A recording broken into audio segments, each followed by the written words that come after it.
ಸಮಯ ಆಗಿದೆ. ಯಾವ್ದ್ರದ್ದು ನಿಮ್ಮೆಲ್ಲರಿಗೂ ತಿಳಿದೇ ಇದೆ, ಪತ್ರವನ್ನ ಓದೋ ಸಮಯ. ಪತ್ರವನ್ನ ಯಾರು ಎಲ್ಲಿಂದ ಬರೆದಿದ್ದಾರೆ ನೋಡೋಣ ಬನ್ನಿ. ಗುರುಜಿ, ಪತ್ರವನ್ನ ರತ್ನಮ್ಮ ಅವರು ಬರೀತಾ ಇದ್ದಾರೆ. ಎಲ್ಲಿ ಅಂತ ತಿಳಿಸಿಲ್ಲ. ಪೂಜ್ಯ ಗುರುಗಳಾದ ಶ್ರೀ ನರೇಂದ್ರ ಬಾಬು ಶರ್ಮಾರವರಿಗೆ ರತ್ನಮ್ಮ ಮಾಡುವ ಅನಂತ ಅನಂತ ನಮಸ್ಕಾರಗಳು ಅಂತ ಹೇಳ್ತಾ ಅವರವರ ಪತಿಯ ಬಗ್ಗೆ ಕೇಳಬೇಕಂತೆ ಗುರುಜಿ. ಅವ್ರ ಹೆಸರು ಬಂಗಾರ ಆಚಾರ್. 27/47 ಹುಟ್ಟಿದ್ದಾರೆ. ಮೂಲಾ ನಕ್ಷತ್ರ, ಧನಸು ರಾಶಿ ಅಂತ ಹೇಳ್ತಿದ್ದಾರೆ. ಅವರ ಮನೆ ದೇವರು ಕಾಲಭೈರವ ಸ್ವಾಮಿ ಅಂತೆ ಗುರುಜಿ. ಅವ್ರು ಏನಂದ್ರೆ ಅವರಿಗೆ ಬಹಳ ವರ್ಷಗಳಿಂದ ಅಂದ್ರೆ ನವೆಂಬರ್ 4ರಿಂದ ಒಂದಲ್ಲ ಒಂದು ತೊಂದರೆಗಳು ಬರ್ತಾನೆ ಇದೆ ಗುರುಜಿ. ಏನಕ್ಕೆ ಅಂತ ಗೊತ್ತಾಗ್ತಿಲ್ಲ. ಘಾಟಿ ಸುಬ್ರಹ್ಮಣ್ಯದಲ್ಲಿ ಪರಿಹಾರಾರ್ಥವಾಗಿ ನಾವು ಏಕಶಿಲೆಯನ್ನ ಪ್ರತಿಷ್ಠಾಪನೆ ಈಗಾಗಲೇ ಮಾಡಿಸಿದ್ದೀವಿ. ಆದ್ರೆ ಯಾವುದೇ ಒಂದು ಪ್ರಯೋಜನ ಆಗಿಲ್ಲ.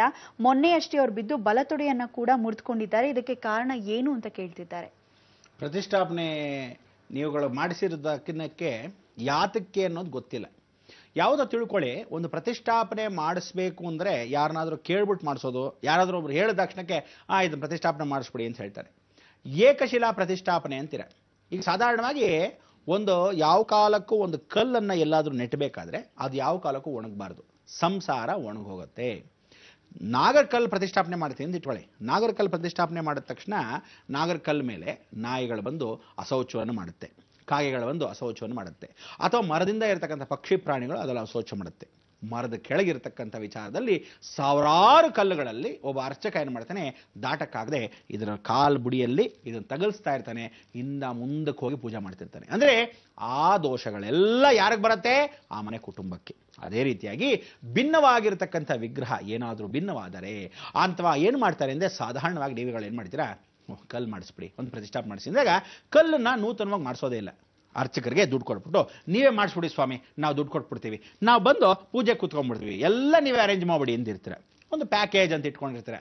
ಅವನೇನು ಮಾಡ್ತಾನೆ, ನೋಡೋವ್ರಿಗೂ ನೋಡ್ತಾರೆ. ಕೆಲವರು ಅರ್ಚಕರಿದ್ದಾರೆ, ಎಲ್ಲರೂ ಅಲ್ಲ, ಕೆಲವರು ಇದ್ದಾರೆ. ಅವರೆಲ್ಲ ಏನು ಮಾಡ್ತಾರೆ ಗೊತ್ತಾ, ಭಾಳ ಚೆನ್ನಾಗಿ ಹಳೇದಾಗಿರ್ತಕ್ಕಂಥದ್ದು ಏನಾದರೂ ವಿಗ್ರಹ ಇದ್ದರೆ ಒಂದು 50 ವರ್ಷದವರೆಗೂ ಯಾರೂ ಬಂದಿರಲ್ಲ, ಒಂದು 40 ವರ್ಷದವರೆಗೂ ಯಾರೂ ಬಂದಿಲ್ಲ, ಒಂದು 15 ವರ್ಷದಿಂದ ಯಾರೂ ಬಂದೇ ಇಲ್ಲ ಆ ಕುಟುಂಬದವರು. ಅಂದರೆ ಮೊದಲು ಯಾರೋ ಪ್ರತಿಷ್ಠಾಪನೆ ಮಾಡಿರ್ತಾರಲ್ಲ, ಬರೆದಿದ್ದಾಗ ಅದನ್ನು ಕಿತ್ತುಬಿಟ್ಟು ಲಕ್ಷಣವಾಗಿ ಇನ್ನೊಂದ್ಸಲಿ ಕಲ್ಲಲ್ಲಿ ಎಲ್ಲ ಉಳಿಲಿ ಹೊಡೆಸ್ಬಿಟ್ಟು ಚೆನ್ನಾಗಿ ಎಣ್ಣೆ ಹಚ್ಬಿಟ್ಟು ಹೊಸ ಮೂರ್ತಿಗಳಾಗಿ ನಿಮ್ಮ ಪಕ್ಕ ಇಡಿಸ್ಬಿಡ್ತಾರೆ.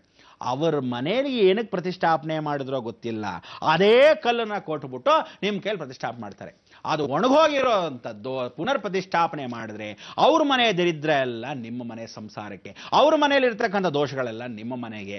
ಆ ಏಕಶಿಲೆ ಏನಾದರೂ ಭಿನ್ನವಾಗಿದ್ದರೆ, ಯಾವ ಕಾಲಕ್ಕೆ ಎಲ್ಲಿ ಚಿಪ್ಪೆಗಿರೋಗಿದ್ರೆ ಗೊತ್ತಿಲ್ಲ, ಅಲ್ಲಿ ನಿಮಗೇನಾಗತ್ತೆ, ಈ ರೀತಿ ದೋಷಗಳಾಗತ್ತೆ. ಅದಕ್ಕೆ ಕರ್ಮಣ್ಯೇವ ಅಧಿಕಾರಸ್ಯೆ ಮಾ ಫಲೇಶು ಕದಾಚರ, ಕರ್ಮಗಳನ್ನು ಅನುಭವಿಸಲೇಬೇಕು ಸರಿ ತಿದ್ದುಪಡಿಸ್ಕೊಳ್ಳೋಕ್ಕೆ. ಅದಕ್ಕೆ ಈಗ ನೀವು ಮಾಡತಕ್ಕಂಥ ಪ್ರಾಯಶ್ಚಿತ್ತ ಏನಂದ್ರೆ, ಅಕಸ್ಮಾತ್ ಆ ಕಲ್ಲು ಏನಾಗಿದೆ ಹೋಗಿ ನೋಡ್ಕೊಂಬನ್ನಿ. ಪ್ರತಿಷ್ಠಾಪನೆ ಆದಮೇಲೆ ಯಾವತ್ತೂ ಯಾವ ಕಾಲಕ್ಕೂ ಹಿಂಗಾಯ್ತು ಅಂತ ಅನ್ಕೋಬಾರ್ದು.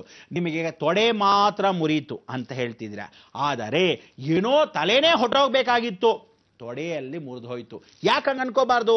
ಎಲ್ಲರೂ ನೆಗೆಟಿವ್ ಥಿಂಕಿಂಗ್ ಅಲ್ಲೇ ಜೀವನ ಕಳೆದುಟ್ರೆ ಇನ್ನು ಯಾವ ಕಾಲಕ್ಕೂ ಕರ್ಮ ಕಳೆಯೋದಿಲ್ಲ. ನೀವು ಮಾಡಬೇಕಾದಿಷ್ಟೇ, ಹೋಗ್ಬಿಟ್ಟು ಅರ್ಚಕರ ಹತ್ರ ಏನಾದರೂ ಭಿನ್ನವಾಗಿದೆ ನೋಡಿ, ಅಲ್ಲಿ ಎಲ್ಲೂ ಭಿನ್ನವಾಗಿದೆ ಇದೆ ಪಕ್ಷದಲ್ಲಿ ತೊಡೆಯ ಭಾಗಕ್ಕೆ ನಿಮ್ಮ ಮನೆ ಯಜಮಾನರಿಗೆ ಈ ಥರ ತೊಂದರೆಗಳು, 4ನೇ ತಾರೀಕಿಂದನೇ ತೊಂದರೆಗಳು ಅನ್ನೋದನ್ನು ತಿಳ್ಕೊಳ್ಳೋಕ್ಕೆ ಸರ್ಪಯೋಗಗಳನ್ನು ಪರಿವರ್ತನೆ ಮಾಡಬೇಕು. ಅದಕ್ಕೆ ನೀವೇನು ಮಾಡಬೇಕು, ಒಂದು ಸಣ್ಣದಾಗಿರ್ತಕ್ಕಂಥ ಬೆಳ್ಳಿ ಸರ್ಪ, ಅಂದರೆ ಬೆಳ್ಳಿ ಇದನ್ನು ಕೊನೆಗ ಮಾಡಿಸ್ಬೇಕು ಅಂತಿಲ್ಲ, ರೆಡಿಮೇಡ್ ಸಿಗುತ್ತೆ. ಆ ಸರ್ಪ ಒಂದು ತಗಡಲ್ಲಿ ರೇಖಲ್ ಸಿಗುತ್ತೆ.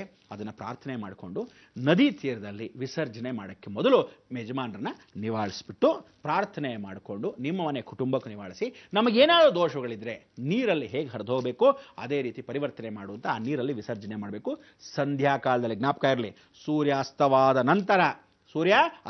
ನಂತರ ಯಾವುದೋ ಕೆರೆಯಲ್ಲ, ಯಾವುದೋ ಬಾವಿಲಲ್ಲ, ಹರಿಯೋ ನದಿಯಲ್ಲಿ. ಇದನ್ನ ಪೂರ್ವಕ್ಕೆ ಹರಿಯೋ ನದಿಯಲ್ಲೇ ಮಾಡಬೇಕು.